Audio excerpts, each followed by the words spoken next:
Bapak Ibu kaum muslimin kaum muslimat yang dimuliakan oleh Allah, di antara kita mungkin pernah mendengar atau membaca tentang perang Hunain.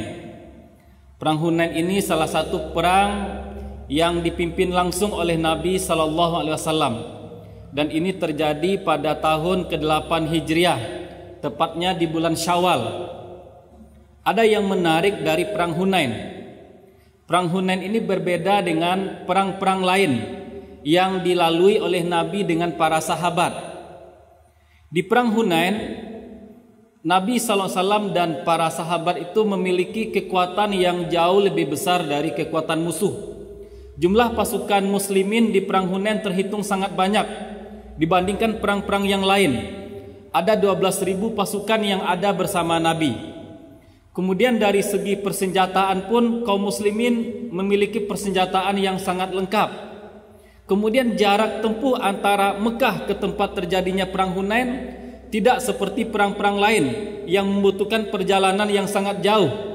Antara Mekah dan tempat terjadinya perang Hunain tidak sampai 100 km. Perjalanan yang dianggap cukup dekat. Kalau dilihat secara kasat mata, dilihat secara logika matematika, kaum muslimin akan mudah memenangkan perang Hunain. Kemenangan itu hanya menunggu waktu. Bahkan dengan kekuatan yang dimiliki oleh kaum muslimin, ada sebahagian sahabat yang sudah mulai dirasuki oleh kesombongan dalam diri mereka. Dalam perjalanan menuju Hunain, ada di antara sahabat itu yang mengatakan, pada hari ini kita tidak akan dikalahkan oleh jumlah musuh yang sedikit. Kita pasti menang. Itu yang ada dalam diri sebahagian sahabat. Maka Allah pun ingin memberikan pelajaran kepada kaum muslimin dalam perang Hunain. Apa yang terjadi? Di awal-awal perang terjadi sesuatu yang di luar perkiraan umat Islam, di luar prediksi pasukan yang dipimpin oleh Nabi. Di awal peperangan, musuh langsung menyerang mereka di sebuah tempat dan di sebuah lembah yang sempit. Diserang secara mendadak dengan serangan panah, membuat umat Islam kocar-kacir. Bahkan tidak sedikit di antara pasukan kaum muslimin yang mereka lari dan kabur. Peristiwa ini digambarkan oleh Allah dalam surat At-Taubah ayat yang ke-25. Laqad nasarakumullahu fi mawatina katsirati wa yauma Hunain. Wa yauma Hunainin id a'jabatkum kasratukum falam tughni ankum syai'a wa daqat 'alaikumul ardu bima rahubat summa wallaitum mudbirin. Kata Allah, ingatlah, Allah telah memenangkan kalian dalam medan perang yang banyak. Dan ingatlah dalam perang Hunain, ketika kalian disombongkan oleh jumlah kekuatan kalian yang banyak, oleh jumlah pasukan yang banyak. Namun kekuatan yang besar dan pasukan yang banyak tidak bisa menyelamatkan kalian. Bumi yang luas terasa sempit dan kalian pun lari kocar-kacir, kata Allah. Ini ayat ini menarik. Di awal ayat Allah sebutkan secara umum, Allah menangkan kalian dalam banyak medan tempur, dalam banyak medan perang. Kemudian secara khusus Allah sebutkan, dan ingatlah perang Hunain. Padahal perang Hunain tadi masuk salah satu medan perang yang Allah berikan kemenangan kepada umat Islam. Tapi diulang secara khusus karena banyak pelajaran berharga, banyak hikmah yang mesti digali oleh umat Islam dalam perang Hunain.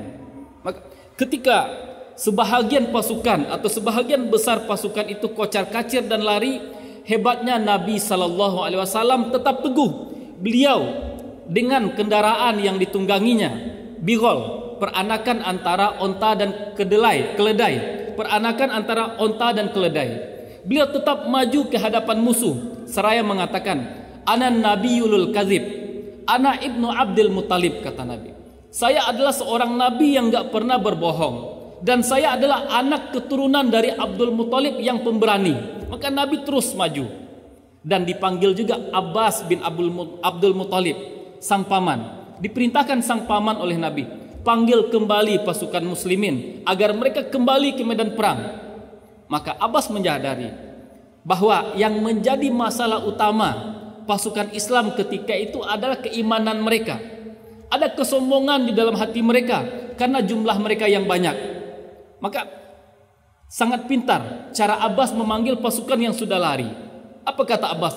Wahai muhajirin yang berhijrah bersama Nabi, yang rela berkorban meninggalkan kampung halaman. Wahai Ansor yang menolong para muhajirin, yang rela mengorbankan hartanya untuk menyambut muhajirin. Wahai orang-orang yang ikut perang Hudaibiyah, wahai para penghafal Al-Baqarah. Begitu cara Abbas memanggil, sehingga keimanan dan hati mereka kembali tersentuh. Baliklah pasukan yang kocar-kacir tadi sembari menyadari kesalahan mereka. Mereka menyadari bahwa di awal perang mereka sombong. Kemudian mereka masuk ke dalam medan perang dengan rasa berserah diri, dengan rasa bersandar kepada Allah. Akhirnya pasukan yang awalnya kocar-kacir dan hampir kalah, karena mereka menyadari kesalahan mereka, di akhir peperangan Allah berikan kemenangan. Di ayat 26 surat At-Taubah Allah berfirman, Summa anzalallahu sakinatahu ala rasulihi wa alal mu'minin wa anzala junudan lam tarawha. Kemudian setelah mereka menyadari kesalahan mereka, kata Allah, Allah turunkan ketentraman, Allah turunkan ketenangan ke dalam hati Nabi dan orang-orang beriman. Kemudian Allah turunkan malaikat yang mereka tidak lihat untuk membantu perjuangan mereka, kata Allah. Bapak Ibu kaum muslimin kaum muslimat jamaah salat zuhur yang dimuliakan Allah. Ketika kita berbicara tentang Hunain, kurang afdol jika kita tidak menyinggung sedikit tentang perang Badar. Perang Badar yang terjadi pada bulan Ramadan tahun kedua Hijriah adalah kebalikan dari perang Hunain.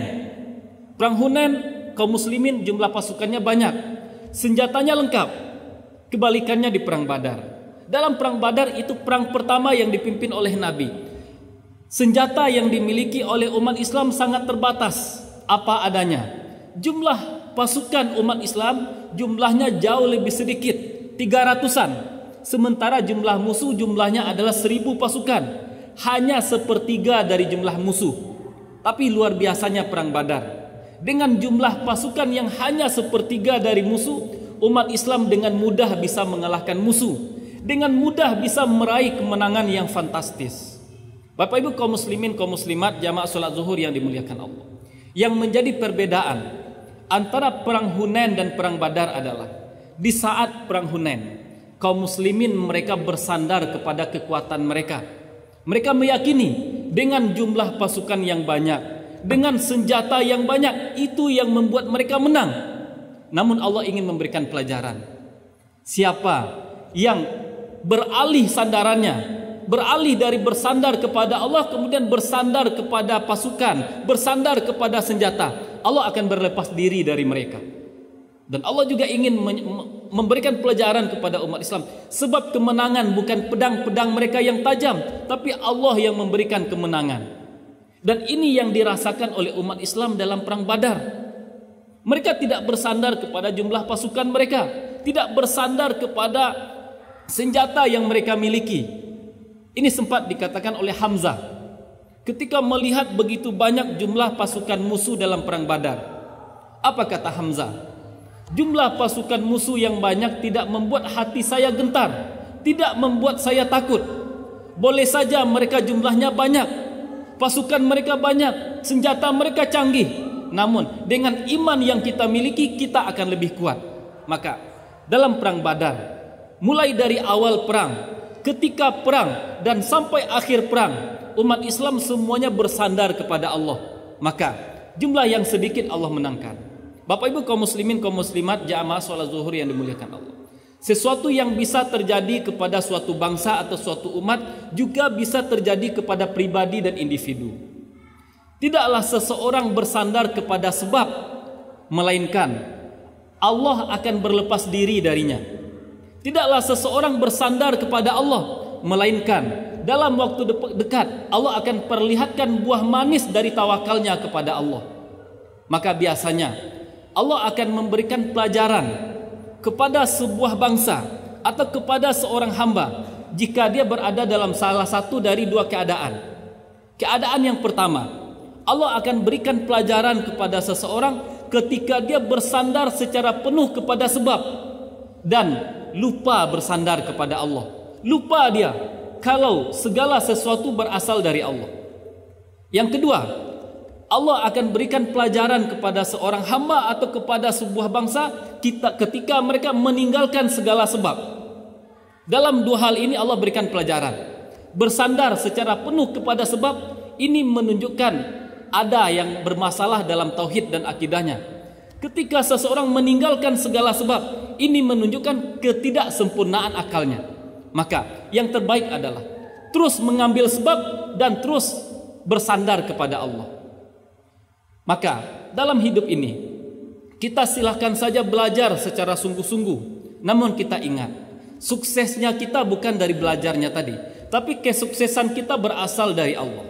Maka ketika seseorang masuk ke dalam ruangan ujian, ketika seseorang masuk ke dalam tempat tes, jangan sekali-kali dia bertawakal kepada akalnya. Jangan dia bersandar kepada akalnya, tapi bersandarlah kepada Allah. Silakan saja kita ketika sakit berobat ke dokter. Silakan saja ketika sakit kita makan, kita minum bermacam-macam obat. Tapi kita harus ingat, yang menyembuhkan kita dan Maha Penyembuh adalah Allah. Bukan obat yang menyembuhkan, bukan dokter yang menyembuhkan. Silakan saja kita bekerja, silakan kita berdagang, silakan kita berbisnis. Tapi kita harus ingat, sumber rezeki adalah Allah. Pekerjaan kita, dagangan kita hanyalah salah satu di antara pintu-pintu rezeki. Tapi yang maha pemberi rezeki adalah Allah. Kaum muslimin, kaum muslimat yang dimuliakan Allah. Menarik apa yang pernah dikatakan oleh Sayyidina Ali bin Abi Thalib. Man i'tamada ala malihi kalla. Siapa yang bersandar kepada hartanya, suatu saat dia akan dimiskinkan. Wa man i'tamada ala izzihi zalla. Siapa yang bersandar kepada kejayaannya, kepada kemuliaannya, suatu saat dia akan dihinakan. Wa man i'tamada ala aqlihi dhalla. Dan siapa yang bersandar kepada akalnya, suatu saat dia akan tersesat. Maka sebagai kesimpulan, mari kita selalu menggantungkan harapan kita. Mari kita selalu bersandar dan berserah diri kepada Allah. Ketika seseorang merasakan dirinya lemah, kemudian dia bersandar kepada Allah, Allah akan selalu membersamainya. Ketika seseorang merasa kuat dan kemudian dia bersandar kepada kekuatannya, cepat atau lambat Allah akan perlihatkan kalau dia hanyalah seorang hamba yang lemah. Barangkali ini yang bisa kita sampaikan. Mudah-mudahan bermanfaat bagi kita bersama. Wassalamualaikum warahmatullahi wabarakatuh.